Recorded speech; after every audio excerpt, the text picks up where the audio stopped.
Our project is a ground delivery robot. It uses GPS and current waypoints. I walked around campus getting a route.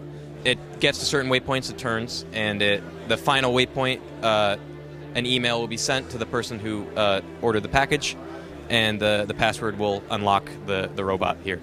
We ran into a lot of issues initially with the power. So the motor, we didn't know anything about these motors, nothing online, so we didn't know how much power to put into them, how much current.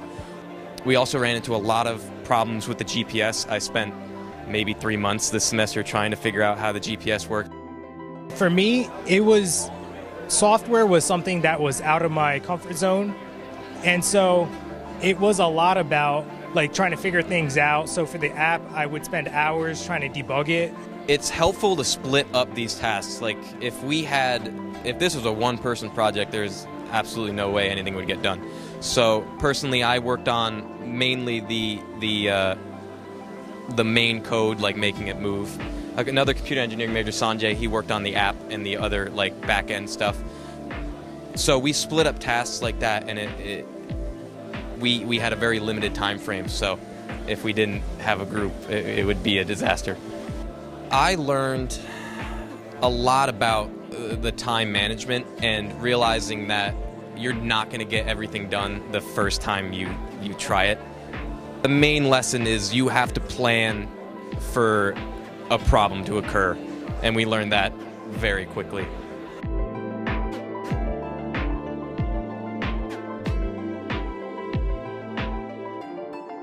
We designed a programmable charger for developers of batteries. So a common problem when you charge a battery is the voltage of the battery will increase, which will cause the charging current to decrease. So we designed a closed feedback loop to keep the current constant that is charging the battery. And in addition to that, we implemented a microcontroller so that we can control the current to be whatever we want. So I basically programmed the microcontroller, and I did another thing with the PCB, which is the printed circuit board. We learned that as the resistance decreases, our gain at high frequencies would be way too high. So in order to combat that, we implemented a capacitor into our feedback loop, and that fixed the problem for us. Having 5 different minds come together really helps a lot because everyone thinks differently. Everyone had different approaches to the problems we might have had, especially when troubleshooting. I found it very pleasant. I liked working with other people, and it was nice to be able to ask other people's opinions on things, as well as just gather our ideas and work together. I think we kind of exceeded what we wanted, because what we wanted it before is just a prototype of a programmable charger. And what we did is we programmed the microcontroller, and we were able to get a user interface, which is easier for the user to interact with the board.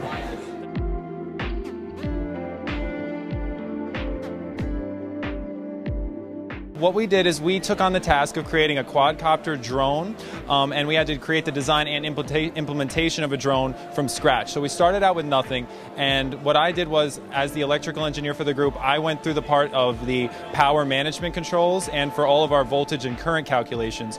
We actually had 2 severe challenges, and we were tasked with keeping the budget at around 200, and we almost succeeded in that aspect. And what we wanted to do was also get the drone to hover. And at first that was very difficult because the drone wanted to go in counterclockwise rotation, so we crashed it 3 times. And in each time it crashed, we had to rebuild it. All of our 3D components broke.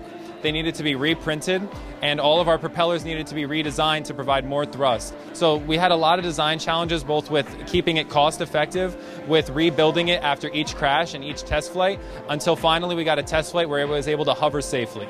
I learned a lot about analog outputs and making sure there's not decreasing noise, making sure that the gyroscope is reading properly. So what I personally learned was I increased my soldering skills greatly because I had to connect a lot of pins, and that was a difficult task, as well as also doing power calculations to determine what battery was required for the drone. And after I did all that, I was still tasked with ensuring that the voltage was being delivered to each motor. And since they were AC motors, I learned a lot about the different types of power, how DC current and AC current are affected, and how you can convert DC into AC and then send that AC signal out into a motor and able to send it in 3 phases to get it to rotate at an effective speed.